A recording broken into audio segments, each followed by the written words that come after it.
Hello बच्चों बड्डी। सो आज मैं जान काल्डा का न्यूटन्स लॉज ऑफ मोशन का बच्चों एक और अमेजिंग प्रॉब्लम करवाने वाला हूँ। ये वाला प्रॉब्लम तो बच्चों आप लोगों के न्यूटन्स लॉज ऑफ मोशन के सारे कॉन्सेप्ट्स का रिवीजन करवा देगा। चलिए बच्चों स्टार्ट करते। प्रॉब्लम है क्या? A small block of mass m lies on a wedge with an angle alpha and mass m. The block is attached to the rope pulled over a pulley attached to the tip of the wedge and fixed to a horizontal wall.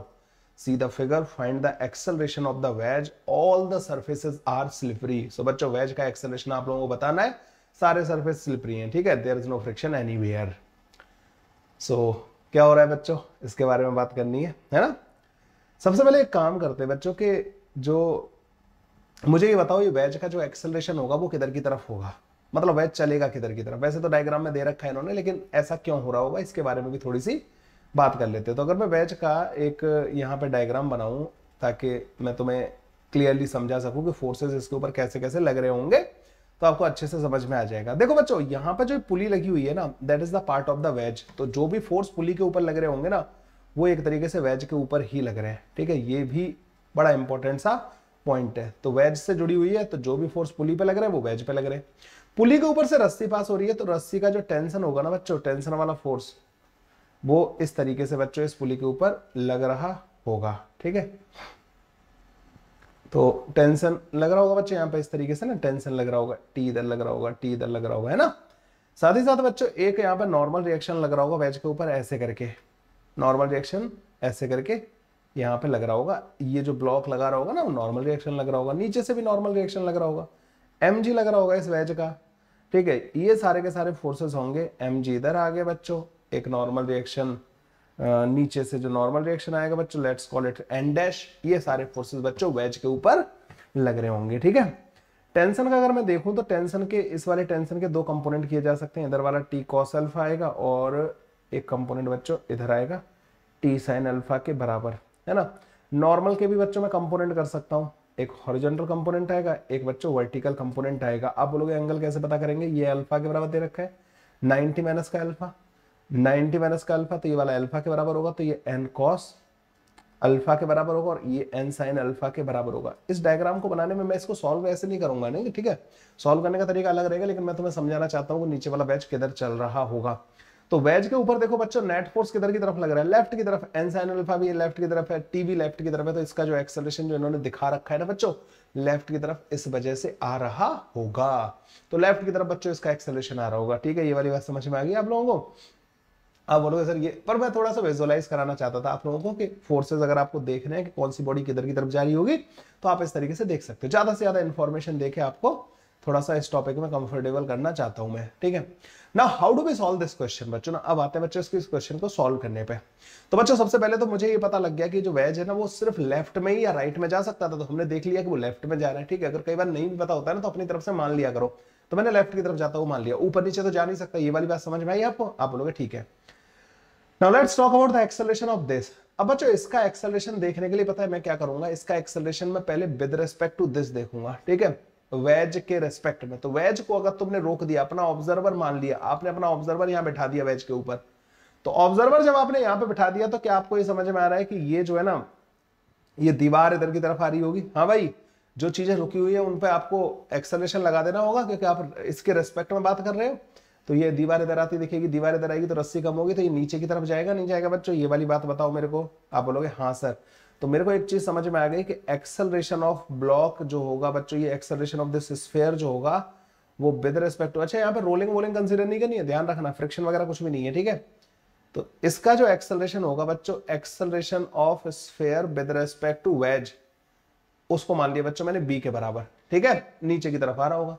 अब आप एक बात बताओ बच्चों, acceleration of sphere with respect to wedge का क्या मतलब होता है? Acceleration of the sphere minus का एक्सेलरेशन ऑफ द वेज, यही होता है ना बच्चों कंडीशन, है ना, यही कंडीशन होती है। तो अगर मैं आपसे एक्सेलरेशन ऑफ द स्फीयर पूछूं तो आप क्या लिखोगे? Acceleration of the sphere with respect to wedge में acceleration of the wedge add कर दो, तो आपके पास एक्सेलरेशन ऑफ द स्फीयर आ जाएगा, ठीक है।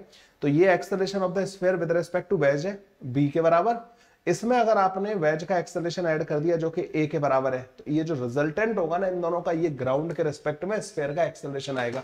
बच्चों हमेशा वेज के केस में मतलब हम कैसे करेंगे क्वेश्चंस को सॉल्व, पहले हम acceleration with respect to wedge पता कर लेंगे और फिर बाद में वेज का जो एक्सेलरेशन उसको ऐड कर देंगे, जिससे कि हमारे पास acceleration of the body with respect to ground पता लग जाए, यही होता है बच्चों फंडा। तो इसका एक्सेलरेशन मेरे को पता लग गया, इस ए और इस बी का रिजल्टेंट होगा, ए और बी का बच्चों रिजल्टेंट जो होगा वो एक्सेलरेशन ऑफ दिस होगा। Is this clear to everyone? Okay, अब ये एक तो बच्चों ए और बी हमने दो वेरिएबल तो ये मान लिए, और वेरिएबल क्या होगा बच्चों? टेंशन वेरिएबल होगा यहाँ पे, है ना, टेंशन लग रहा होगा, इस वाली रस्सी में टेंशन होगा, इस वाली रस्सी में टेंशन होगा, टेंशन वेरिएबल होगा, है ना। और कौन कौन से फोर्स लग रहे होंगे? यहाँ पे नीचे एमजी लग रहा होगा, इसका स्मॉल एमजी, इस बड़े वाले वेज का कैपिटल एमजी लग रहा होगा, है ना। अब हम इस वाले क्वेश्चन को सॉल्व करने के लिए अभी तक हमारे पास जो अननोन आए हैं ना वो टी, ए एंड बी, तीन अननोन आए हैं, तो मेरे को तीन इक्वेशन चाहिए। तो बच्चों हम क्या करते हैं, जब भी मल्टीपल बॉडीज मूव कर रही होती है ना तो हम उनको सिस्टम मान लेते हैं बच्चों ना। तो सेंटर ऑफ मास में आप एक चीज पढ़ते हो, मतलब यार आपको मैं तो इसमें भी पढ़ा देता हूँ न्यूटन्स लॉज ऑफ मोशन में, कि आप एक बॉडी को मतलब एक सिस्टम मान लो, मतलब ना कुछ बॉडीज का एक सिस्टम कंसीडर कर लो, जो भी फोर्स इस सिस्टम के बाहर से लग रहे हैं वो एक्सटर्नल कहलाएंगे, और that external force should be equal to m1a1 plus m2a2 plus m3a3 plus m4a4 के बराबर होगा। तो बच्चों यहाँ पे देखो हम, अच्छा ये काम तुम एक डायरेक्शन में कर सकते हो, चाहे हॉरिजॉन्टल डायरेक्शन में चाहे वर्टिकल डायरेक्शन में करो। तो मैं हॉरिजॉन्टल डायरेक्शन में देख रहा हूं, मैंने जो सिस्टम माना है ना, इस स्फीयर को और इस वेज को अपना सिस्टम मान लिया, पुली भी मेरे सिस्टम का पार्ट हो गई।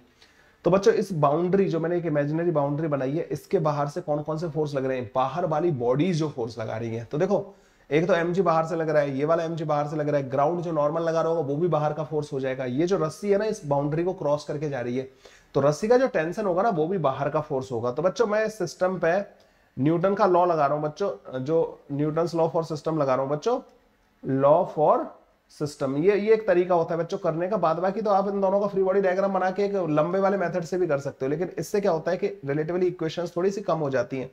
अगर आप दोनों बॉडी का फ्री बॉडी डायग्राम बनाओगे ना तो आंसर तो वहां से भी आ जाएगा, लेकिन उसमें पंगा पता है क्या होगा, दोनों बॉडी का फ्री बॉडी डायग्राम बनाने के दौरान स्फीयर और वेज के बीच में लगने वाला नॉर्मल एक और पिक्चर में आ जाएगा, और फिर बच्चों आपको 4 इक्वेशन लिखनी पड़ेगी। लेकिन जब आप सिस्टम मान लेते हो ना, तो ये जो बीच में जो बॉडीज के बीच में जो नॉर्मल लग रहा होता है ना, ऐसे क्वेश्चन मैंने already Newton's laws of motion में और भी कराए हैं, ठीक है।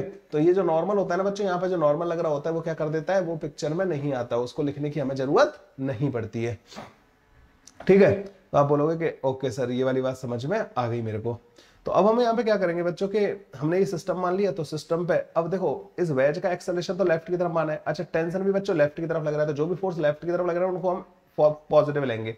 तो बाहर से हॉरिजॉन्टल डायरेक्शन में सिर्फ एक ही फोर्स लग रहा है, बाद बाकी तो सब इंटरनल है। तो T equal to capital M into A plus का small m into A minus का b cos थीटा। देखो भाई इसका जो बॉडी का जो हॉरिजॉन्टल एक्सेलरेशन होगा तो b का इधर कंपोनेंट करना पड़ेगा ना आपको, और b का एक कंपोनेंट वर्टिकल आएगा, तो a माइनस का b cos थीटा लेफ्ट की तरफ आ जाएगा, इसका नेट फोर्स, ठीक है। तो this will be our first equation. एक इक्वेशन आ गई हमारे पास बच्चों। आप बोलोगे ठीक है सर, अब इस स्फीयर का फ्री बॉडी डायग्राम बना लेना बच्चों ना। तो ये जो स्फीयर है ना इसका फ्री बॉडी डायग्राम बना लेना, mg के कंपोनेंट कर लेना, mg का एक इंक्लाइन के अलोंग कंपोनेंट आ जाएगा, mg का एक इंक्लाइन के परपेंडिकुलर आ जाएगा। नॉर्मल आएगा बच्चों यहाँ पे इस स्फीयर और इसके बीच में लगने वाला टेंशन बच्चों इधर की तरफ आ जाएगा, ठीक है।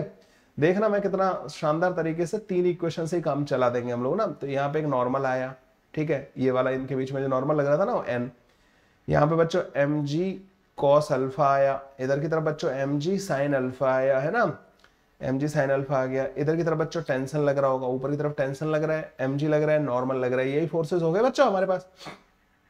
और बच्चों अब इसका एक्सेलरेशन किधर की तरफ है, हाँ भाई इसका एक्सेलरेशन किधर की तरफ है, तो एक्सेलरेशन एक तो हॉरिजॉन्टल था और एक इधर की तरफ था, तो एक एक्सेलरेशन b के बराबर बच्चों इधर की तरफ है। अच्छा एक काम करना, सारे फोर्सेस और सारे एक्सेलरेशन का ना कंपोनेंट कर लेना किसके अलोंग,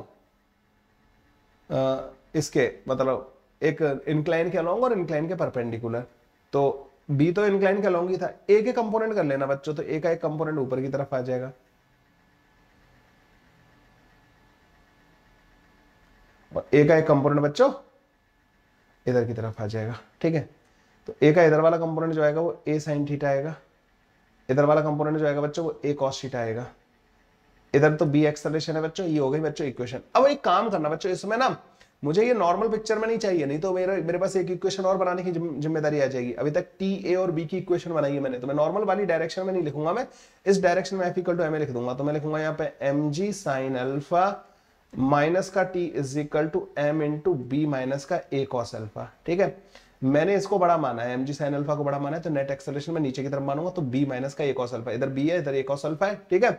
स्यूडो फोर्स से भी कर सकते थे इसको, लेकिन यही इक्वेशन बन के आएगी, उससे भी ना कोई फर्क नहीं पड़ेगा। अब एक काम करो बच्चों, इन दोनों इक्वेशंस को मैं ऐड कर दूं, इन दोनों इक्वेशंस को ऐड कर देते हैं। जैसे आप इन दोनों इक्वेशन को ऐड करोगे, t से t कट जाएगा और यहाँ पे बचेगा mg sin अल्फा, ठीक है। इनको बच्चों इधर ले जाओ तो is equal to small m।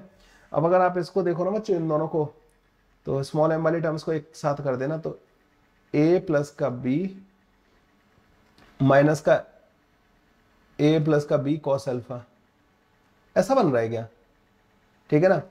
ये माइनस हटा लो तो a प्लस का b cos अल्फा, मतलब अल्फा है, थीटा नहीं है, ठीक है।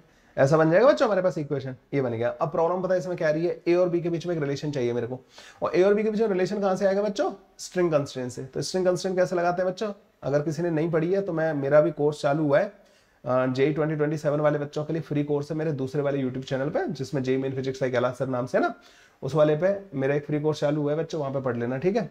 सारा की सारी चीजें सही फ्री में पढ़ा रहा हूँ मैं। तो ये वाला पार्ट जो है बच्चों, ये वाला तो चल ही नहीं रहा, ये पुली चल रही है बच्चों ना ए एक्सेलरेशन से, तो यहाँ पे ए लिख दो, ये वाला ए से जा रहा है, यहाँ पे बच्चों ए से जा रहा है, और इधर की तरफ ये बी से जा रहा है ना। ए के बच्चों कंपोनेंट कर लेना, क्योंकि स्ट्रिंग कंस्टेंट हमेशा लेंथ के अलोंग वाले के लिए लगती है, तो ये हो जाएगा ए cos अल्फा, इधर आ जाएगा बच्चों ए sin अल्फा। तो स्ट्रिंग कंस्टेंट में ए sin अल्फा का कोई रोल नहीं होगा, इसके कंपोनेंट कर लेना बच्चों, इधर आएगा ए cos अल्फा, ठीक है, और इधर आ जाएगा ए sin अल्फा, ठीक है। रस्सी की लेंथ के अलोंग कंपोनेंट करने होते हैं, जो रस्सी की लेंथ को घटा रहा है तो ये ए घटा रहा है, यस। ये बढ़ा रहा है बच्चों ए cos अल्फा, तो प्लस का ए cos अल्फा आ जाएगा, है ना।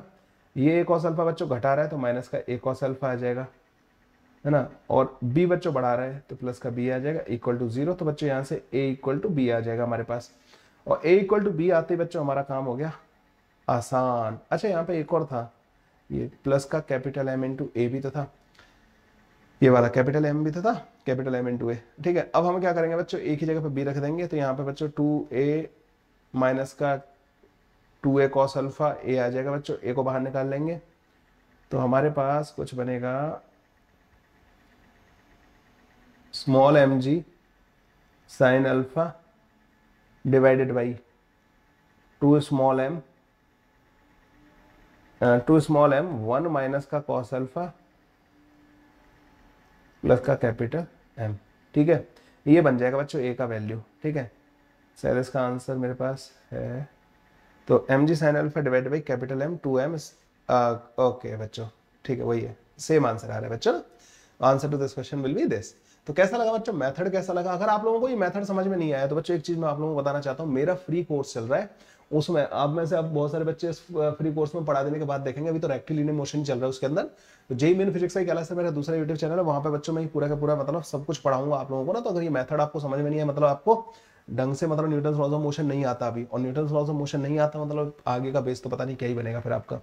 तो फ्री वाला कोर्स है बच्चों, कोई पेमेंट नहीं ले रहा हूँ मैं, यूट्यूब पे बस आप लोगों को पढ़ा रहा हूँ बच्चों, तो वहाँ पे पढ़ लेना, ये सारे मेथड आप लोगों को सिखा दूंगा, स्ट्रिंग कंस्ट्रेंट कैसे लगाते हैं, ये सारे फंडे कैसे लगाते हैं, ठीक है। मिलते हैं बच्चों नेक्स्ट वीडियो में ऐसे ही और अमेजिंग क्वेश्चन के साथ। तो जान कानाडा का एक और क्वेश्चन आज हम लोगों ने धराशायी कर दिया। Bye bye, take care, thank you.